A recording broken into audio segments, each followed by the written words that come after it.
пускането, това, което коментираше Костадин Костадинов, на партия Величие с резултат там 4-0-0 и последният да затвори вратата, не е защото ние сме силни бойци. Това окам с невероятна доза съжаление.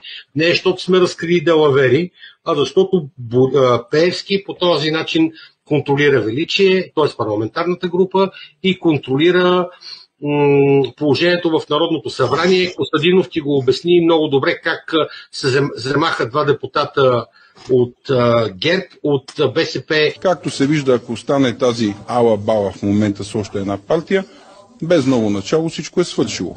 Имахме миналата седмица посланници, които по един начин ни казаха, че ние трябва да влезем в управлението. Време е да усребрим властта. Сега това, което ми предлагат, е да ми махнат ограниченията и да ми дадат някакви пари. И между другото, тогава ми казаха едно нещо, че Делян Пеевски искал ние да заменим, ние да сме противовеса, те затова винаги ни слагат патриотична формация, ние един вид да сме противовеса на Възраждане. И това, което ни казаха, че ние трябва да играем опонента на Възраждане, да вземем от гласовете на Възраждане и да балансираме играта. Както се вижда, ако остане тази ала-бала в момента с още една партия, без ново начало всичко е свършило.